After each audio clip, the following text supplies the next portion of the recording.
La mañana con 53, yo creo que este tema también que a continuación vamos a conversar también le interesa mucho a los padres, porque esos cambios de clima también nos genera cierto malestar, Sofi, cierto problema con nuestros hijos, y a veces cuando no sabemos resolverlo a tiempo, ese tipo de problemas ya puede generar en otro mayor que no necesariamente tendría que llegar el caso. Estamos hablando de esta enfermedad del asma.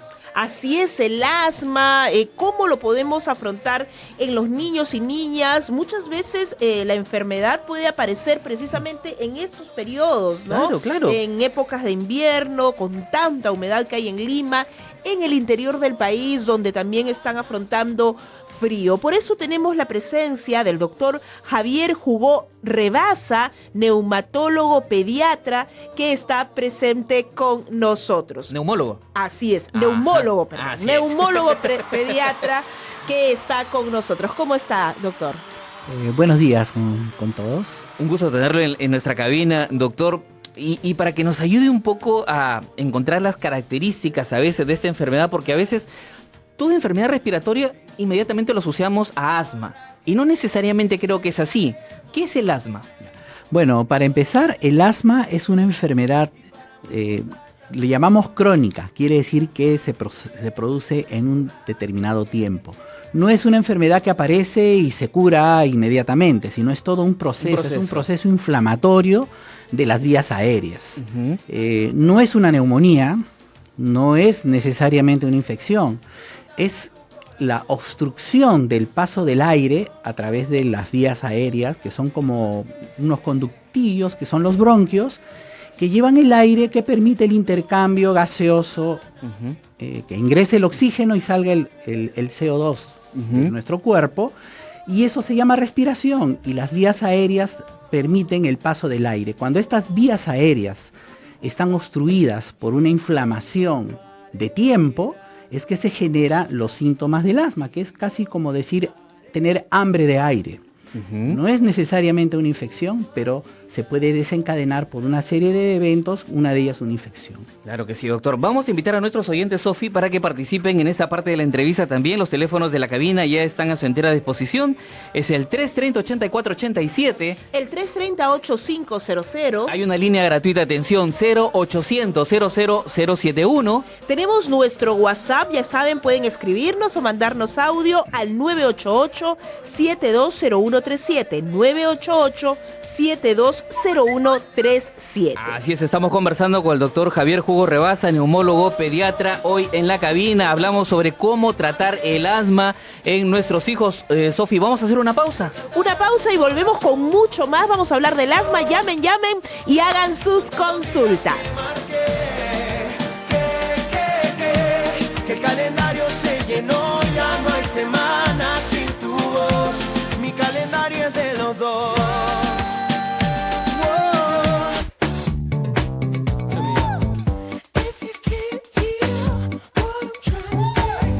Es lunes y estamos empezando la semana.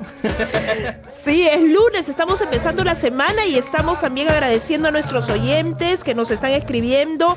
A Evelyn, muchas gracias por sus palabras. Ella envía un saludo a su hermana Wendy. Gracias por escuchar Nacional y tu programa ¿Qué hacer? Estamos hablando sobre el asma en los niños y tenemos la participación del doctor Javier Hugo Rebaza, neumólogo pediatra. Doctor, estábamos diciendo sobre neumonía, ¿no? La neumonía, que no es igual que el asma, pero ¿qué es lo que tendríamos que determinar y cuáles son las diferencias más grandes en esto? Bueno, como les mencionaba, el asma es una enfermedad inflamatoria de las vías aéreas. La neumonía es una infección del tejido pulmonar, ¿no? Entonces, el tejido pulmonar, digamos, infectado con una bacteria, produce dificultad para respirar, ¿no? Por eso los niños están agitados, respiran rápido. En el asma no es tanto eso, sino más bien son las vías aéreas que conducen el aire hacia los pulmones, son las que están inflamadas y no dejan pasar el aire. Y por eso es que el niño también igual entra en dificultad respiratoria y no puede respirar. Y la diferencia es importante porque cuando se trata de vías aéreas, la solución es abrir las vías aéreas y para eso hay medicamentos que ayudan a abrir las vías aéreas en asma. En neumonía el tratamiento es de otra naturaleza, es controlar y tratar la infección. Claro. Ahora, ¿qué características presenta la enfermedad, doctor?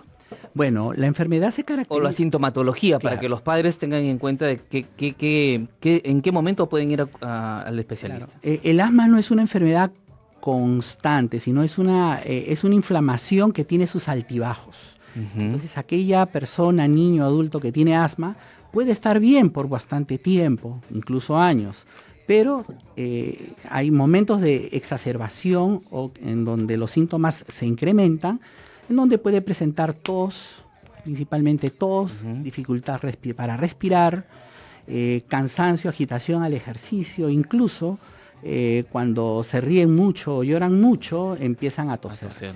Y esa tos se acompaña pues con agitación y dificultad respiratoria. La presencia de flema, ¿eso es producto que hay una infección?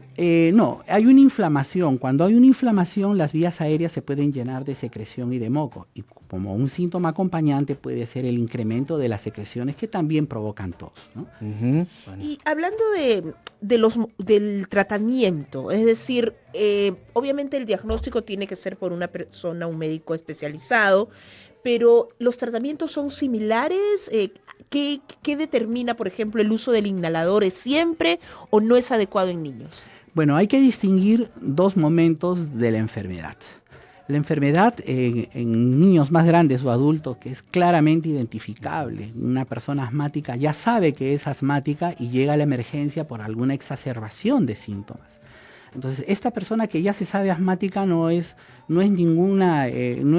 nada complicado, que su tratamiento tiene que pasar por unas nebulizaciones o terapia inhalatoria con antiinflamatorios, que eso se lleva muy bien en todas las emergencias en nuestro país. Ujú. El problema tal vez es en los niños más pequeños, en donde el diagnóstico aún todavía no ha sido definido. Ujú. Entonces, algunos niños pequeños pueden tener su primer episodio de un proceso respiratorio fuerte, ¿no? Lo que se llama bronquiolitis, o algunos niños pueden desarrollar una neumonía viral y estas neumonías pueden acompañarse de síntomas parecidos al asma, que es el silbido de pecho, la tos y la agitación y la flema. Entonces, ahí es donde viene la confusión. Muchas veces con el primer episodio de sibilancias, muchos padres creen o algunos padres interpretan que el tratamiento es porque ya tiene asma. Y no necesariamente. Con el primer episodio suele a veces coincidir los síntomas, pero no es, una prueba contundente de que puede ser asma. Pero sin embargo, si estos episodios se repiten frecuentemente, eso ya es un factor de riesgo para que probablemente esos episodios nos estén avisando de que este niño podría ser asmático en el futuro, ¿no? Muy bien, tenemos una consulta en el WhatsApp y nos dicen, buenos días, les saluda Gisela Soto de Trujillo. Tengo 2 niños que están pasando por un proceso de resfrío. Algunos momentos hicieron infecciones, amigdalitis, bronquitis, pero siempre salen de una y entran en otra. Es muy seguido, nos dicen. La niña mayor tiene 15 años y el niño 7. Ella practica natación, pero últimamente ha dejado... A ver, vino otro mensaje en ese momento. Pero últimamente lo ha dejado porque dice que se resfría mucho y para sumar a todo esto, dice, el lugar donde vivo están haciendo tuberías de agua y desagüe, donde rompieron en todos lados y hay más polvo de lo normal. También vivimos al lado de un taller de carpintería ¿qué me recomendaría? Saludos y muchas bendiciones, Radio Nacional.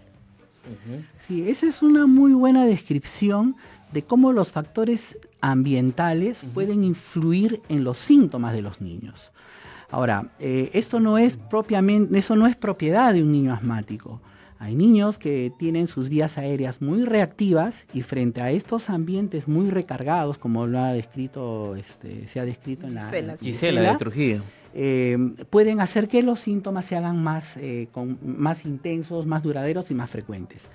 Pero cuando se trata de asma, estos niños también tienen esa gran susceptibilidad, esa gran hiperreactividad, pero se acompaña de tos con silbido de pecho. Ahí está la diferencia. Si solamente se resfría, solamente tiene síntomas que mejoran con tratamientos caseros o con tratamientos para resfríos, probablemente no estemos hablando de un asma con claridad. Ya. Pero si esto se acompaña con silbidos de pecho, agitación, y mejora con las nebulizaciones y se presentan una y otra vez, eso apunta más a la posibilidad de asma. ¿Y qué podría ser en este caso? Es decir, el ambiente también está jugando una mala pasada, ¿no? Claro, el ambiente intradomiciliario Claro. es fundamental, porque muchas veces nosotros nos defendemos del frío encerrándonos herméticamente dentro de una habitación. Y a veces no nos damos cuenta que dentro de la habitación se generan una serie de partículas que nos pueden predisponer a mayor irritabilidad en las vías aéreas. Y si uno tiene los factores de riesgo para desarrollar asma, lo más probable es que la enfermedad se manifieste en el corto tiempo. Claro, ahora el hecho de vivir al costado de un aserradero, una carpintería, eso es también un poco exponerse a la enfermedad. Definitivamente, pero muchas veces hay estímulos que podemos controlar y otros que no podemos controlar. Si por nuestra casa están construyendo una pista, va a ser muy difícil no exponerse al polvo, a los materiales o a la construcción. ¿El uso de una mascarilla puede ayudar? Sí, de alguna manera el uso de una mascarilla, sobre todo hay mascarillas de alta capacidad de filtro, que son las N95, podría ser de utilidad si es que vemos de que el entorno donde está viviendo tiene demasiada concentración de partículas, ¿no? Perfecto. Pero es muy importante también tener en cuenta que la contaminación intradomiciliaria, la falta de ventilación de la habitación puede ser tanto o más riesgoso que lo que podrían estar haciendo en horas durante el día de trabajo fuera de casa, ¿no? Son 8 horas o 10 horas que pasa un niño dentro del dormitorio sin ser ventilado.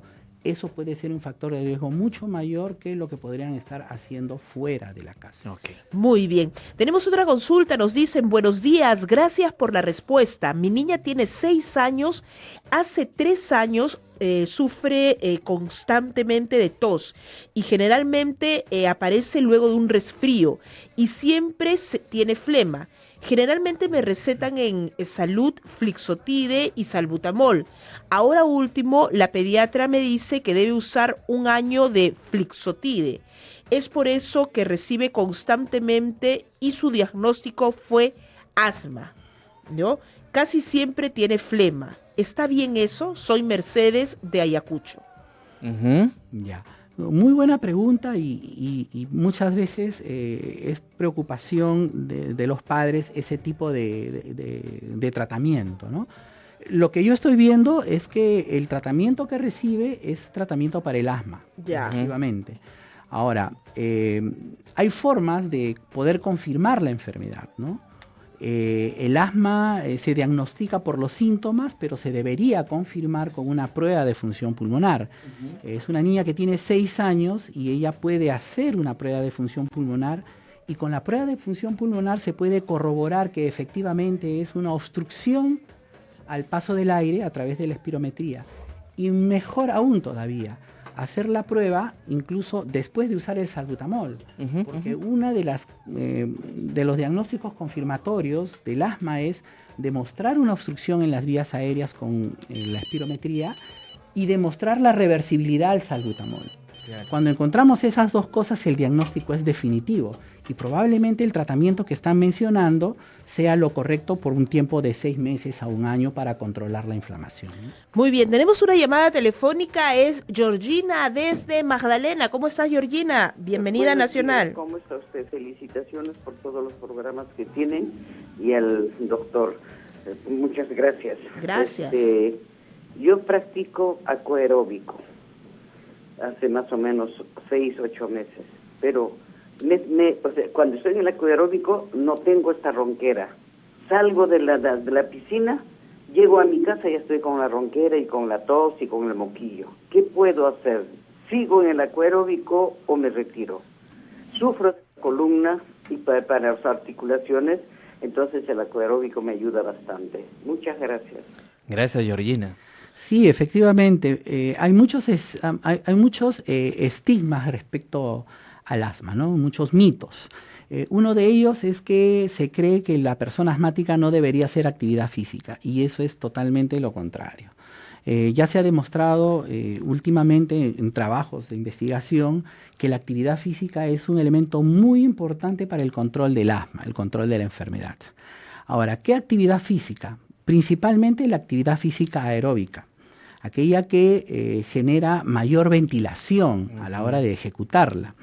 Y una de las actividades aeróbicas más completas y más útiles es la natación. Ahora bien, es útil para la enfermedad cuando está bien controlada. Pero si una persona está con una infección, por ejemplo, ¿no? Una bronquitis, alguna infección aguda, lo más probable es que debe evitar esos cambios bruscos de temperatura que produce la natación.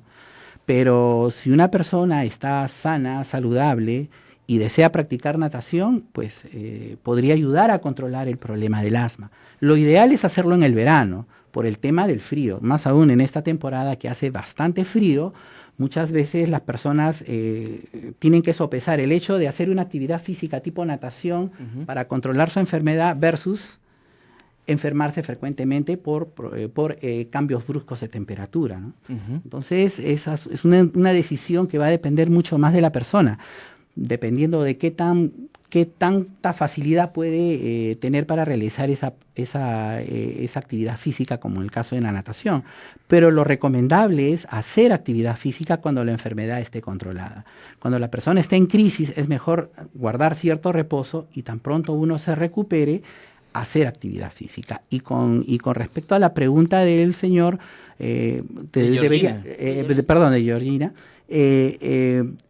es muy importante que su médico tratante que lo está viendo determine si realmente le conviene continuar con la actividad física, ¿no?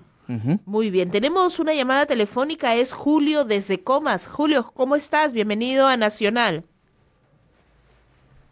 Hola, Bien. Julio. Buenos días, ¿cómo está? Buenos días, ¿qué Buenos tal? días. La consulta es para una persona de 80 años, mi padre. Él es un paciente hipertenso, diabético, con 3 secuelas de infarto cerebral.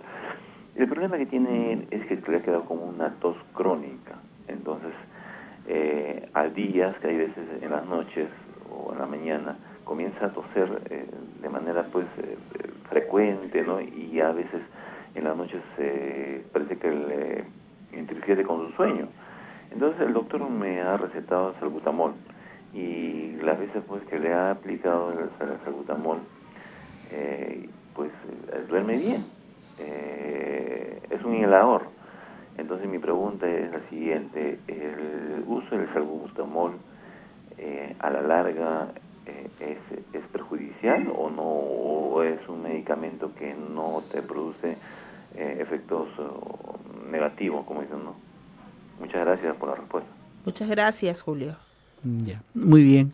Muy buena la pregunta, porque en realidad cualquier medicamento puede tener efectos benéficos y también puede tener efectos nocivos. Claro. La clave del asunto es saber por qué se le está indicando el medicamento y saber por cuánto tiempo lo debe utilizar. Ahora, respecto al salbutamol, el salbutamol es un medicamento que por vía inhalatoria lo único que hace es abrir los bronquios cuando están cerrados. Si yo tengo los bronquios cerrados, me pongo el salbutamol, me los va a abrir y me va a aliviar la tos, me va a dejar respirar bien. Pero si mis bronquios no están cerrados y me pongo el salbutamol, ahí es donde voy a estar viendo los efectos adversos de los medicamentos. Por lo tanto, si como sintomático para el señor mayor está usando inhalador, el salbutamol, porque un médico se lo indicó y ven que le está ayudando, probablemente estemos no necesariamente frente a un asma, sino puede ser por la edad del caballero, puede tratarse de una enfermedad pulmonar obstructiva crónica y como sintomático podría ayudar. Pero eso lo debería evaluar realmente su médico si es que lo tiene que utilizar por más tiempo. Perfecto. Muy bien, tenemos otra consulta por el WhatsApp. Nos dicen, a ver, buenos días, soy Yuri de Ancash. Hace 2 años que tengo una tos y mi pecho hace ronquidos. Me sacaron una radiografía y prueba de tuberculosis hace 2 años y salió negativo. Me dijeron que podría ser alergia. ¿qué síntomas presenta una persona con asma? Gracias. Bueno, hemos señalado, pero en este caso ella ya se hizo radiografía, incluso creía que era tuberculosis, una tos y su pecho hace ronquidos. Pero, agradezco la pregunta porque con esto me permite aclarar algunas cosas, ¿no?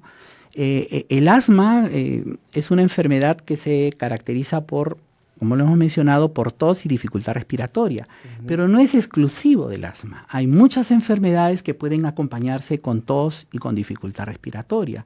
Una de ellas, ya se ha mencionado, es la bronquitis. A veces la tuberculosis puede acompañarse con una tos de más de 15 días, ¿correcto? Y en niños también pueden confundirse con muchas otras enfermedades. El reflujo gastroesofágico es una entidad frecuente en niños pequeños que provocan tos, incluso producen sibilancias y muchas veces es confundido como asma. Igual también hay muchas enfermedades genéticas, congénitas, que se pueden presentar estos síntomas, como la fibrosis quística, que ahora se está empezando a reconocer gracias al tamizaje neonatal que se hace en algunos hospitales del Perú. También se acompañan con esos síntomas, pero no necesariamente significa asma, ¿no? Doctor, ayúdenos a despejar algunas dudas. ¿El asma es una enfermedad crónica que se genera o se da más en la zona de costa? Porque en la sierra creo que en muy pocos casos se reporta el asma, y teniendo en cuenta que ellos soportan bajas temperaturas. Así es. Hay que tener en cuenta que el asma es muy variable en diferentes zonas. Lo que nosotros vemos es que en la costa, pero principalmente Lima, es una ciudad en donde hay una alta prevalencia de asma. Esto, a través de estudios epidemiológicos a nivel mundial, Lima ha sido catalogada como una de las ciudades con más alta prevalencia de asma en el mundo. Entonces, eso contrasta, como por ejemplo, con otras ciudades de la costa, que también pueden tener una prevalencia de asma, no tanto como la de Lima, que puede llegar a 27% de niños, sino hay porcentajes inferiores, y esto se modifica en la sierra. Pero hay una cosa muy importante que hay que definir. No vemos mucha asma en la sierra, no vemos mucha asma en la selva, vemos más asma en la costa, pero eso no quiere decir de que no hayan asmáticos. ¿No? Correcto. La prevalencia del asma en zonas de altura puede llegar incluso 10-12%, y en algunas zonas, por ejemplo, en Huancayo, se ve muy poca asma. Pero el hecho de que haya cada vez más contaminación ambiental, el hecho de que el tránsito vehicular pesado, también las construcciones, la poca ventilación, todo eso puede generar elementos que pueden hacer de que esta ciudad, que clásicamente es ideal para los pacientes o las personas asmáticas, se convierta en una ciudad con alta prevalencia de asma. Mucho tiene que ver el entorno. Claro que sí. Doctor, tenemos que ir concluyendo y le ruego solamente que me responda con sí o con no, porque más adelante de repente vamos a invitarlo para seguir hablando del tema. ¿El salbutamol genera dependencia? No genera dependencia. Lo que genera dependencia es la falta de control de la enfermedad que hace que necesite. ¿El asma es producto de resfríos mal curados? No, más bien el resfrío que no se mejora, y esto genera síntomas de tos persistente, puede ser un indicio o un aviso de que podría tratarse de asma, pero no diagnóstico. Si soy asmático, ¿no puedo consumir cítricos? No hay ninguna razón, a menos de que uno sea alérgico a los cítricos. Pero si no hay definido la alergia, no tienen por qué privarle los cítricos. Mira, yo soy asmática y toda mi niñez me dijeron que no podía consumir cítricos. Me perdí de mucho. Hay que recuperar el tiempo perdido. Muchísimas gracias, doctor. ¿Algo más que quiera agregar? No, solo que si hay algunas consultas, alguna inquietud, me pueden ubicar al teléfono de WhatsApp 995-3DC7-3DC5. El teléfono del consultorio Sunrise donde yo atiendo es el 275-1124 para cualquier consulta, ¿no? Perfecto, doctor. Muchísimas gracias por hablarnos del tema del asma el día de hoy. El doctor Javier Hugo Rebasa, neumólogo, pediatra, estuvo conversando con nosotros. Muchas gracias.